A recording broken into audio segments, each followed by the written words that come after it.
Good afternoon and welcome to our closing session. I'm Kathy Ormerod. I'm the Vice President of Programs and Partnerships, and I've had a wonderful weekend, and I can't think of a better way to close our weekend than with with something on this topic, resiliency, with one of our favorite speakers, Jacci Thompson-Dodd.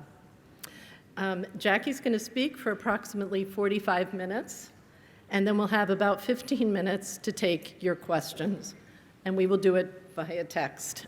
Excuse me. Okay, so let's get to it.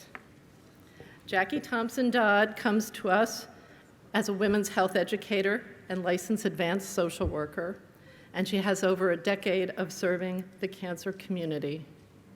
She created Thrivership, which is a multi-platform curriculum to help women heal from the life-altering effects of cancer.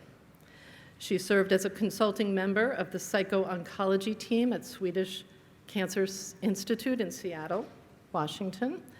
She leads cancer support groups, and she's also a field researcher at the Fred Hutchinson Cancer Research Center. And she served on a team that has conducted studies of African American breast cancer survivors, the results of which have been published in several scholarly journals. She's a certified medical cannabis consultant in Washington State, offering educational programs on natural wellness options for women in navigating illness and aging. She's also an author of Whole, 12 Principles for Rebuilding Life After Breast Cancer, and it's now in its second edition.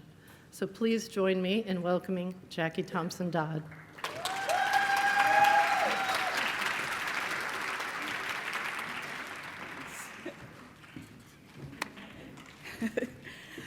Hi. That's a whole lot that she was saying about me, and that's wonderful. But I think one of the things that most informs what I'm going to say today is the fact that I am not a breast cancer survivor, but I've been dealing with a life-altering illness. If you can kind of hear my voice, it sounds a little weird. So bear with me. I can totally relate to what it's like to have to deal with something in your life that totally upends you, that changes your life forever. So I'm here, I'm with you, I'm gonna give you my best, but it's about being real, okay? So can you hear me okay? All right. So when we're talking about resilience, we're really talking about holding it all together and bringing yourself to the cancer center and kind of going on autopilot. Can anybody relate to that? You just kind of shut down. And that's okay. It gets you through, but it's not sustainable and it's not living, right? So we want to talk about not just breast cancer survivors, but also a shout out to caregivers. Are there any caregivers in here? Please. Yes. Because they go through it too. So this autopilot really isn't sustainable. So when you talk about resilience, sometimes people think about a big oak tree. You know, it's strong and big and all of that. And the definition typically of resilience is, check this out, the capacity to recover quickly from difficulties and the ability of a substance or object or person to spring back to shape. I don't think that fits. Does it fit for you? Maybe in the short term, but what happens when it's time for your surveillance testing? You know, you don't feel so strong, then you might feel a little wobbly, right? So what I want to do is to get real about changing how we think about resilience. I want to redefine it because you know what? It's just too much to be stoic and strong takes too much energy. So let's redefine it. So redefining resilience for today, and hopefully as you move forward, is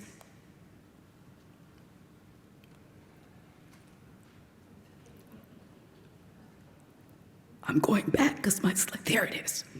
The daily awareness and acceptance and actions needed to fuel your best quality of life.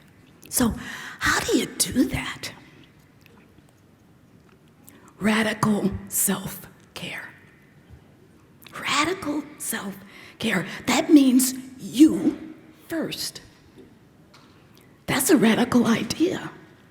Yeah, because usually you're taking care of everybody else but you, even as you're going through treatment. Is that true? Okay. Well, radical self-care is the action you take every day to fuel your well-being. It's an everyday thing. And how do you do that? It's about being present. Don't worry about what happened in the past. You can't control that. The future, who knows? But in this moment, this is where you can take action, right?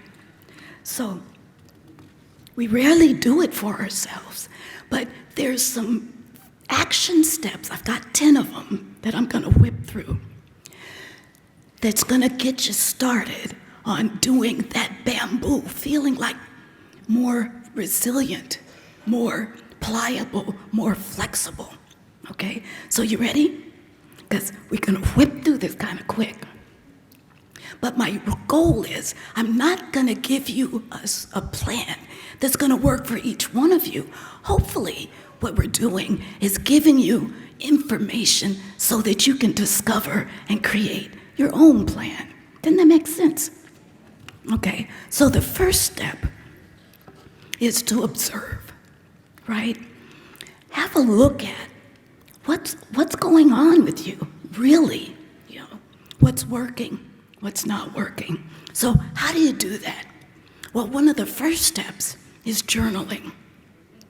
I don't mean blogging on your computer. I mean, take a pen in your hand and write, because you can deposit that information somewhere and get it off of you. It's okay to be angry or sad, but rather than cuss somebody out face to face, write it down instead, right? You can still say it, but you can keep your family intact and your friendships intact by not saying it directly to them. Make sense? Okay. The second thing is dream, imagine. Imagine what you can do to increase the quality of your life, right? And I don't censor yourself. Dreaming is free and it's freeing. So dream, and don't hold yourself back and think, well, I know I can only get this, and settle for what you think you can get. Don't settle. You deserve better than that. And focus is the next thing. And focus on you. Just you, not the roles that you play. Not you're the mother, you're the employee, you're the grandparent, you're the go-to person, you're the friend. Those are all roles that you play. I'm talking about you. Focus on you, right? And so the next thing, after you've kind of observed all of those things and you've gathered information, you gotta process that somehow, right? So therapy is a good way to do that. And there's all sorts of therapy that's available. One-on-one, groups, in person, and there's even online therapists now. So please, therapy is important. And I want to talk specifically to Black women right now, because there's a lot of Black women in this room. And I don't know about you, but when I was coming up, People say, girl, don't put your business in the street. Have you heard that?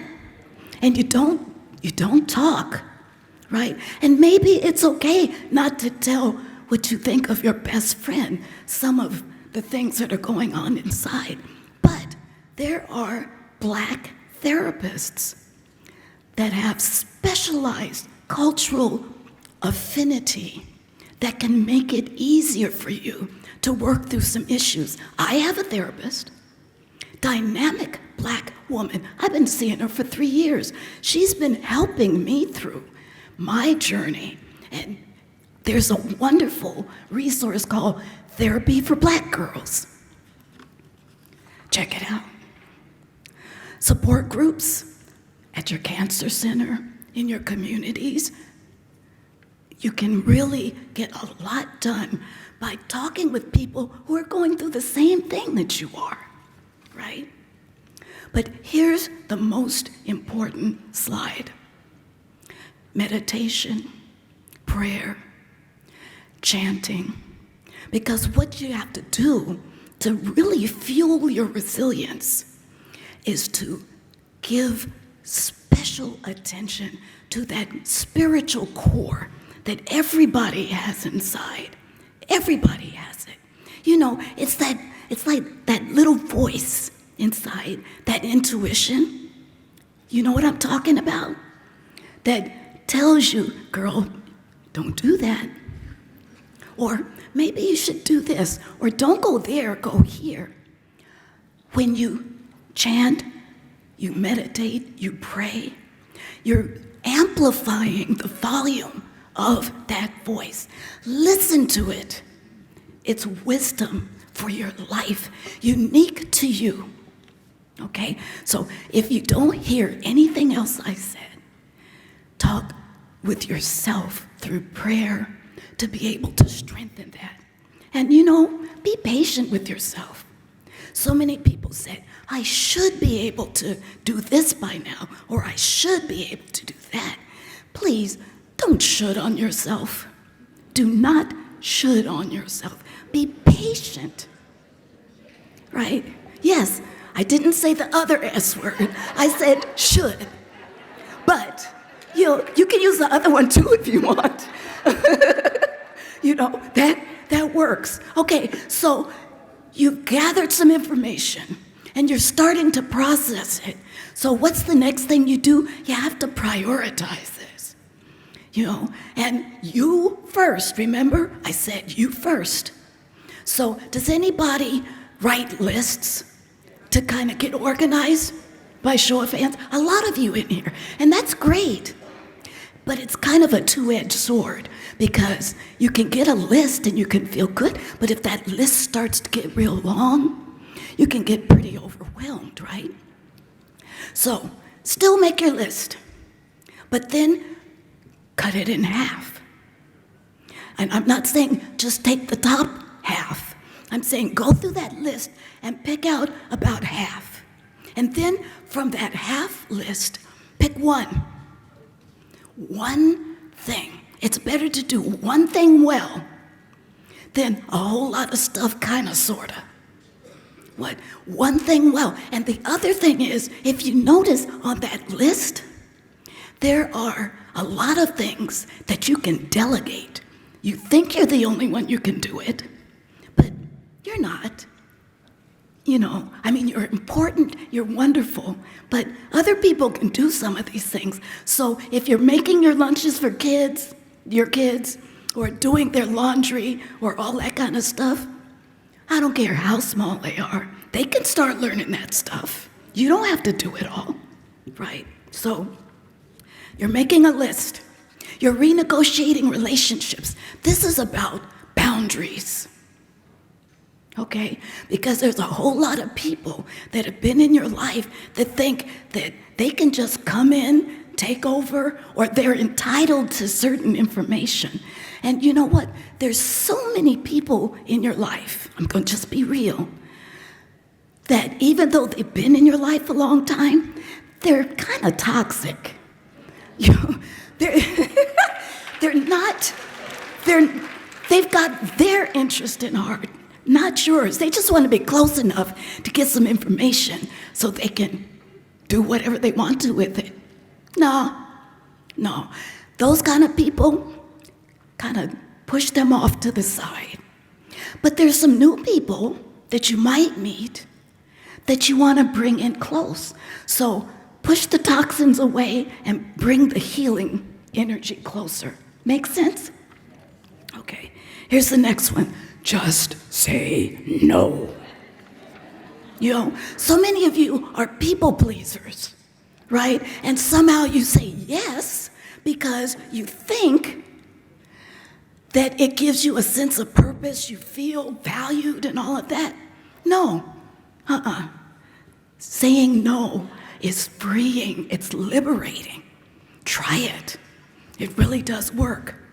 Okay, so we've done those things. Now it's time to forgive, because I've talked to so many cancer survivors and caregivers, people who are living with metastatic disease, who have shame, who are sad, who somehow think, I did this. There's something I did that made this happen.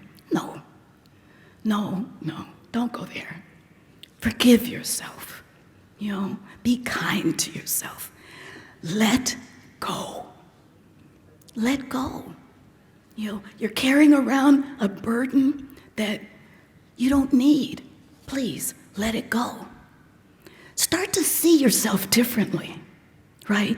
Not through the lens of the roles that you play, but through your own newfound understanding of yourself. What's emerging from here? Now, every one of you, as cute as you are, I can tell, you've looked in the mirror and you've done your personal grooming, right? But how many of you can look and do those things, but you don't really see? You don't see yourself. Next time you get in the mirror, really look at yourself. Look at something different. Look to the side. Look from different perspectives. You're going to see something different about yourself that you can seize on. Remember, we're talking about self-care. Okay? It takes a lot of different forms. You got to move. And I selected this picture because the woman has her arms above her head. A lot of women in here can't do this. But moving is really, really important to be able to get some pliability back in your skin and your joints. And it's really important. Dr. Grayla was talking about running and running marathons. Well, you might not be a marathon lady, but you can sweat. And don't worry about sweating out your hair and all that cute stuff. No, sweating is good. It's cathartic. It's important for your well-being. So there's 3 kinds of exercise. Do you know what they are? Yeah, aerobic, right? Strength training, like weights, and stretching. So make that a part, and it's really appalling. She was talking about only 13% of survivors engage in exercise. Come on now. You say you want to feel better, do the work. Do the work. This is an investment in you. And you know what? If you get your buddy or your buddies to do it together, that can make it easier. It can make it more accountable. Make sure you get it done, right? So, okay, now I don't get a kickback from YouTube for showing this, but the reason why is because you can create your own home fitness studio, right? So the weather's bad outside, I can't go for my walk. Well, you're looking at, all of these cat and dog videos on YouTube. You could look at Zumba class, take a Zumba class, take a yoga class, a Pilates class, You can do all sorts of exercise just from YouTube at home for free. Okay, so there's no excuse not to do it. Okay, so this is the next thing that's really important, and that's to indulge. Isn't that a delicious word? I love it. It's about reconnecting with your senses, because not the senses, your senses like taste and touch and hearing and smell, right? So one of the things that you can do is therapeutic massage.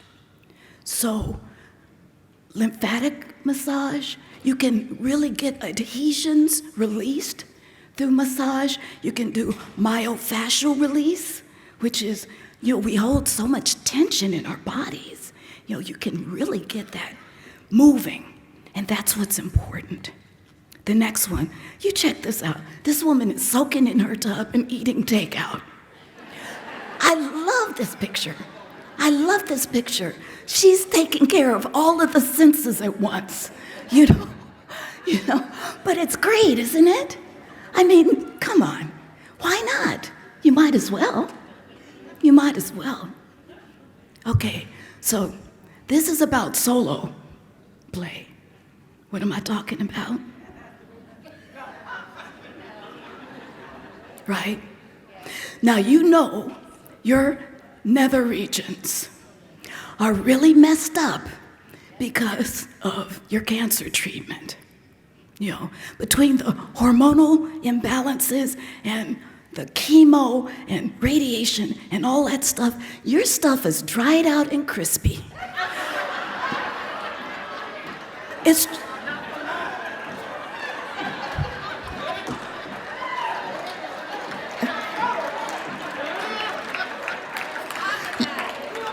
come on. And this has nothing to do with sex. This has to do with comfort. Because even just standing or sitting, if your stuff is dried out, and it's uncomfortable, isn't it? Now, I know there's at least one woman in here who's kind of, So, those lady petals, you see how her fingers are nice and moist? Those lady petals need to be moist, okay? Because also, when you've got vaginal atrophy and all of this, it also makes you more susceptible to yeast infections, bacterial vaginosis, and sex is painful, right? So get all off in there. And this is your homework. This is your home. Is this lady standing on the stage saying, go home and masturbate? Yep. Yep, I am.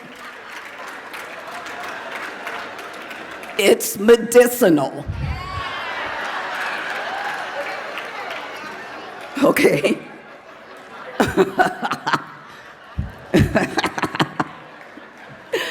Right, okay. So, moving on. You've got your assignments. But the next thing, it's important to savor your life. To savor your life. To really take a moment and just recognize how delicious it is to be alive, right?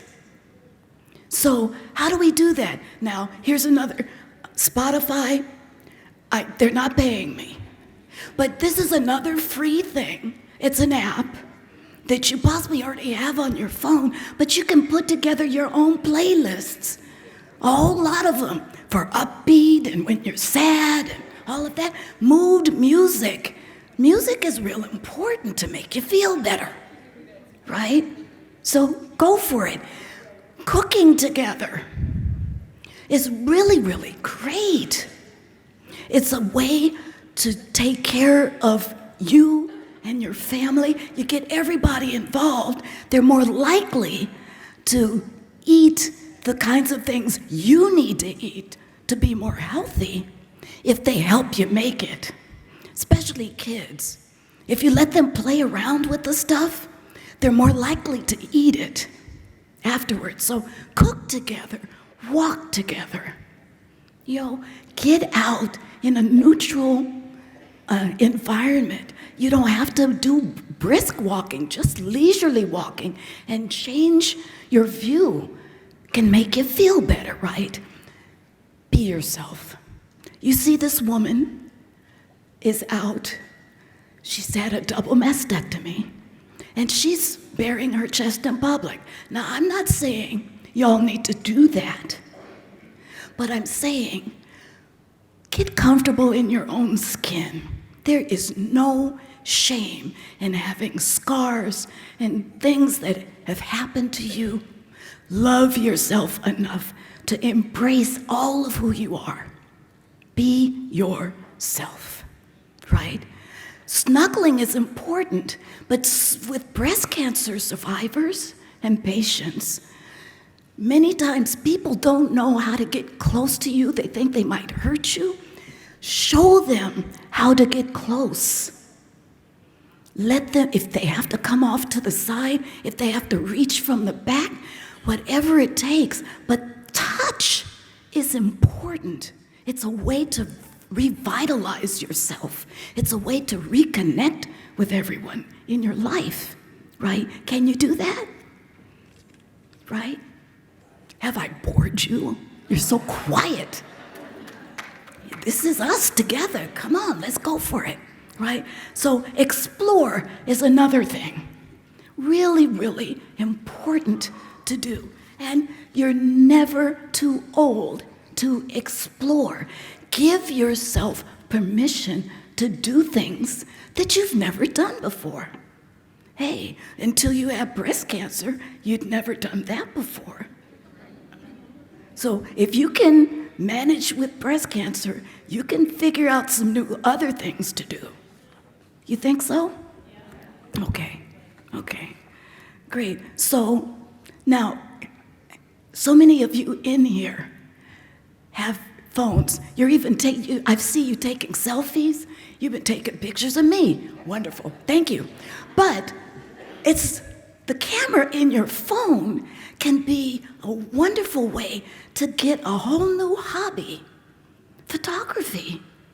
Just walking around in your environment and seeing things differently, capturing those images. Do you know there's coffee table books now that are beautiful, made just with cell phone pictures? So, rather than just selfies, let's look at some other ways to try a new hobby. And photography's not the only one, or beading or whatever, A lot of people knit and crochet. Do something different. Treat yourself, okay? Now, refreshing your environment is really important. And a lot of people say, well, I live in an apartment, so I can't grow stuff. Yes, you can. Even if you have one little pot in your apartment, just having something alive and growing, it makes your environment look and feel better, more nourishing, right? When we talk about trying something different, medical cannabis is in the mix also, right? Now, you heard that I'm a medical cannabis consultant. That means I just have a lot of information about No, I can't write you a prescription. And a lot of you are in states where cannabis isn't legal. Sorry.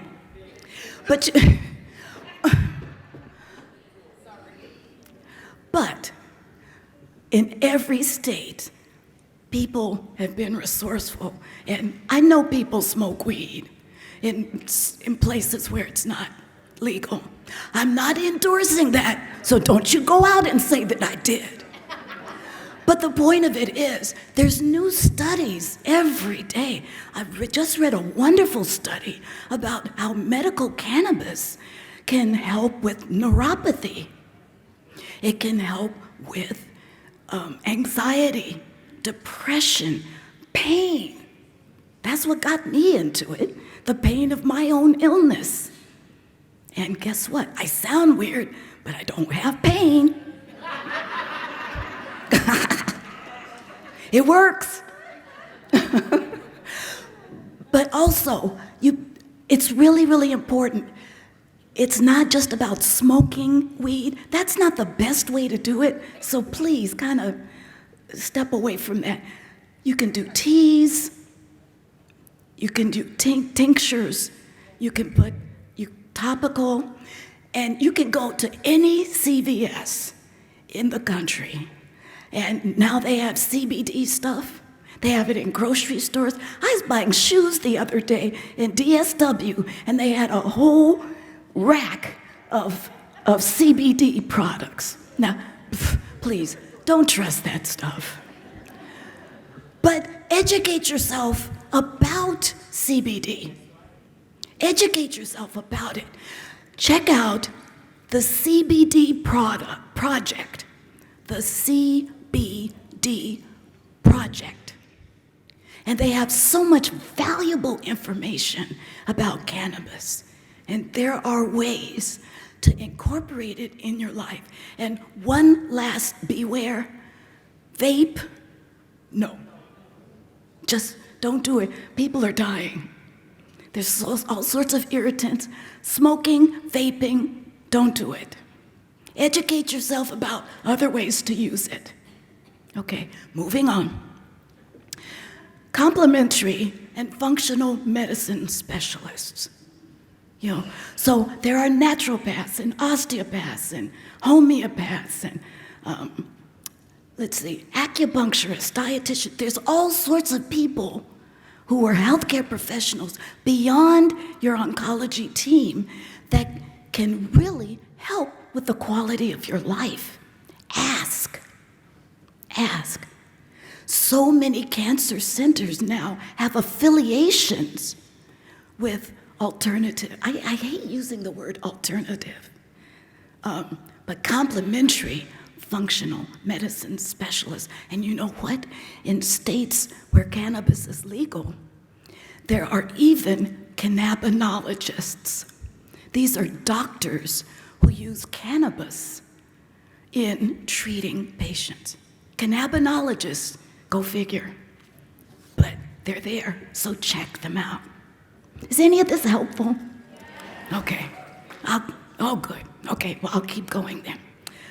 Volunteering is really, really great. So often when you have breast cancer and you're healing from breast cancer, or you're living with it day to day, you get isolated, right? But volunteering is a good way to reach out, to offer value, to feel valued. And that's an important thing. Intimacy is very important.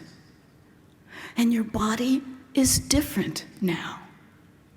Does that mean that you can't have a sex life? No, it just means you have the opportunity to discover how to do it differently. Sex is more than insert penis in vagina.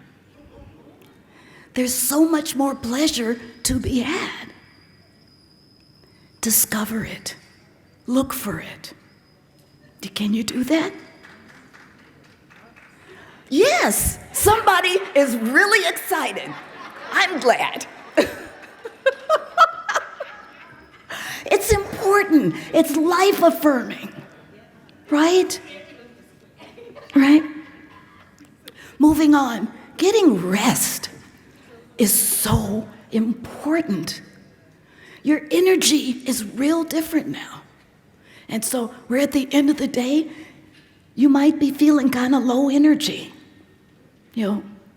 So it's okay to acknowledge that you need to rest.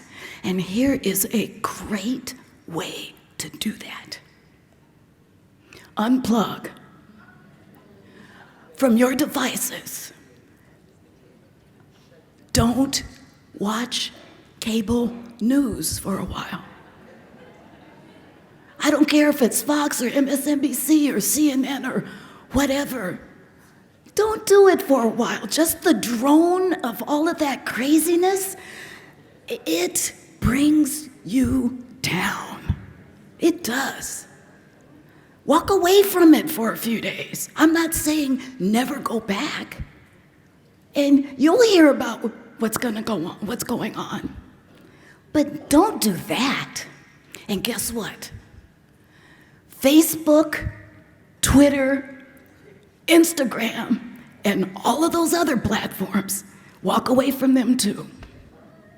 Yes, really. Somebody said, really? Yeah. I'm not saying permanently. I'm just saying rest. Step away. It's amazing how many hours you use on your devices. If you're not using them, guess what? You can take a nap. Isn't that a lot better? Right? Go outside. You know, you don't have to do a vacation, staycation. Sometimes just going outside for a couple of hours, getting some fresh air makes a difference. It revitalizes you. Go outside, even in the rain, even in the snow, even if you just stand on your porch. It's different than the funky air that you've been, you get cabin fever. After all, we're going into the season where you're going to be stuck inside. Well, 5 minutes outside on your porch can really, really help. So try that out. Be still. Just be still and breathe. Sometimes we're just so wound up, we hold our breath, But if you just center yourself, breathe, that in and of itself can be revitalizing and very, very important. Good smells, aromatherapy is great. And you don't have to just have a pot, you can have candles. There's all sorts of ways to bringing good smells. Bake some bread, whatever, I don't know, whatever smells you like. But if you have your favorite smells, don't you feel better? Yeah, you do. So you see, it's your senses, all of your senses are a pathway to revitalize yourself, right? And like I said, take a nap when you need it. And you know what? This isn't on a slide, but I'm going to say something a little unorthodox. It is okay to play the cancer card. It's okay, truly. Sometimes you just have to say, you know what? I'm just not feeling up to it right now. Step away, take a nap. Give yourself permission to do that, right? And the last thing is, laugh. I mean, this stuff is so bizarre. You gotta laugh at it. Really, it truly is. So with your friends, leave the kids behind, leave the partners behind, and just get with the girls. Sometimes that's great. And you wanna hear what my therapist told me? Watch comedy on Netflix. Comedy specials. Once again, Netflix hasn't paid me. But if you go on Netflix or any other platform and look for stand-up comedy or comedy movies, I tell you, it is cathartic to laugh. Just last night, I was watching Trevor Noah, and I was laughing my head off, and it felt great, right? So have a home comedy club, right? So what does it take to fuel resilience? It takes paying attention to yourself. It takes radical self-care. It takes an understanding that it's not about being stoic and bearing up. It's about bamboo. Think of bamboo. It kind of sways, and it's strong, and it very rarely breaks. So if you have to kind of lean sometimes to get through it, it's okay. You can pop back. If you have to lean, it's okay. You can pop back. It's strong. You're stronger than you realize, right? And so this is a lifestyle. It's not just that you do these things once and dum-da-da-dum. I'm there. I've got it. No, this is an everyday cycle, every morning. Look at yourself and process what's going on. And set your priorities for the day and forgive yourself and move and indulge and savor and explore and rest and laugh. You can do that every day. You have to. That's how resilience, in our new definition, how it works, right? So, if there's one takeaway from this talk about resilience, is that you have the wisdom inside your own life to do what you need to do for yourself. Feed it. Listen to it. Take action based on what it says. So in the morning, when you get up, take a few minutes and go through the cycle. Pray over it, chant about it, meditate over it, whatever you have to do. But set your day and understand, well, this is what I think I'm capable of today. So I might have to not go to this event. It's okay. Remember, you're giving yourself permission to say no. There's all sorts of ways that you can adjust throughout the day. At the end of the day, take a little time. Look at what worked, what didn't work. But don't assume that tomorrow you're going to be able to do the same thing and get the same results. You have to go through the cycle again. But aren't you worth it? Yes, I think so. I'm looking out at you. You look worth it to me, right? So take care of yourself by listening to that voice. It's there, it's wise, it's yours, and it's always going to be there for you. There's your enlightenment. There's where your resilience lives. Does it make sense? Okay, so with 4 minutes to spare, I got through 60 slides, and now, thank you.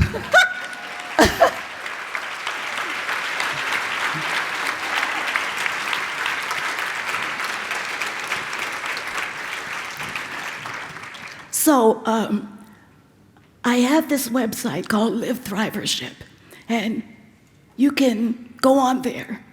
And over the next couple of weeks, as we go into Breast Cancer Awareness Month, all of what you've seen, you'll find there, right? So it'll be there for you.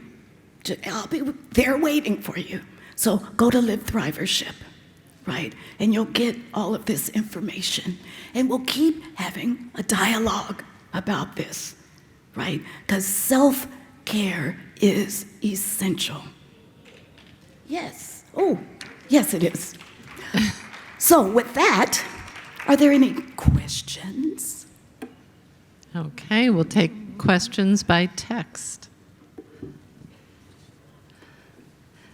Jackie, while we're waiting for some questions to come in, some people have said to me, I make so many great relationships, I meet wonderful people here, it's really hard to let go and go back to my normal life. Yeah. And how could maybe you suggest some ways to fuel resiliency about making friends and finding your tribe here, and then going back to your community where you may not know another with breast cancer?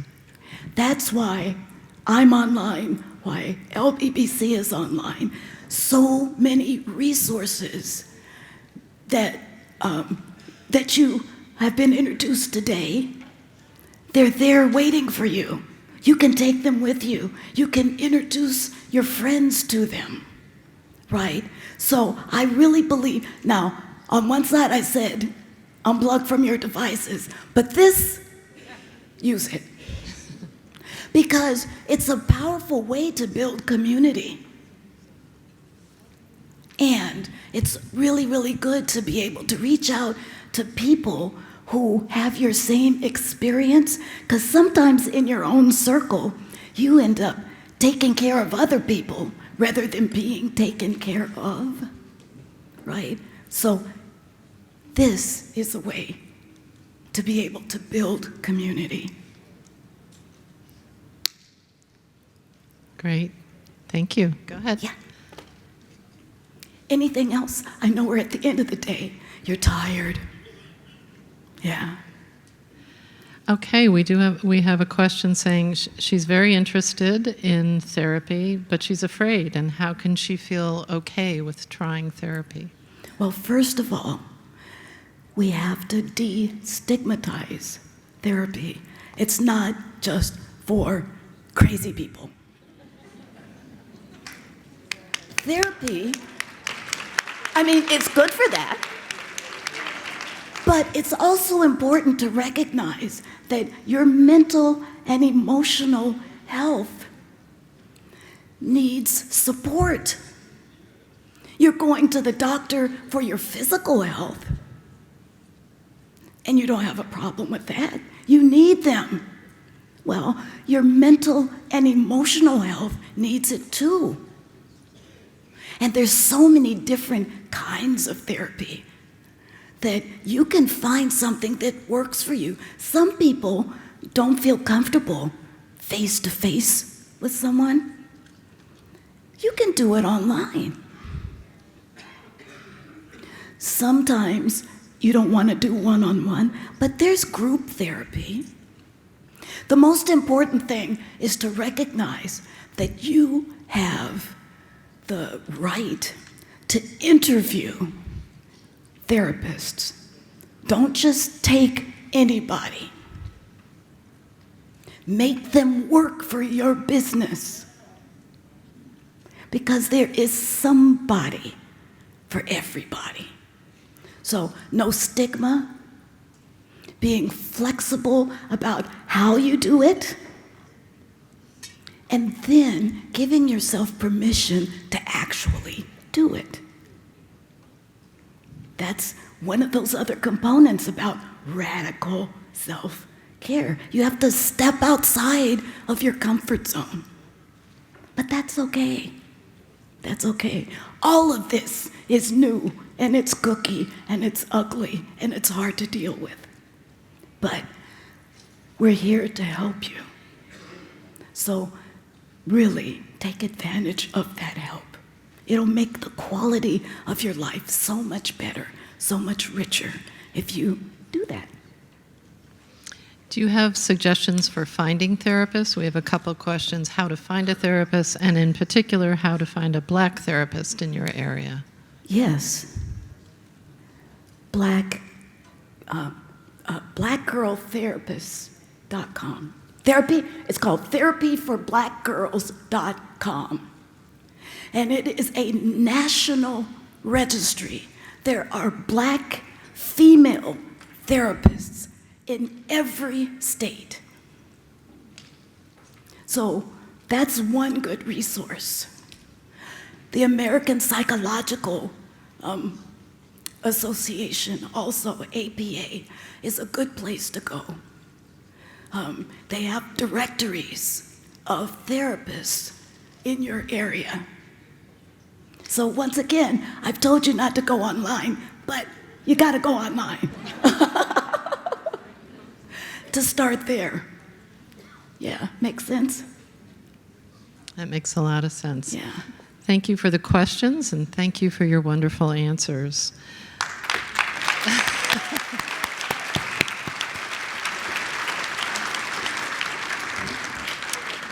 I'd like to suggest that when you return to your homes and do your homework that Jacci has assigned you, please let us know how you're doing. We'd like it online. Send us an email anyway. I want to thank our live stream audience and say goodbye to them. Goodbye, live stream audience. Thank you for being with us.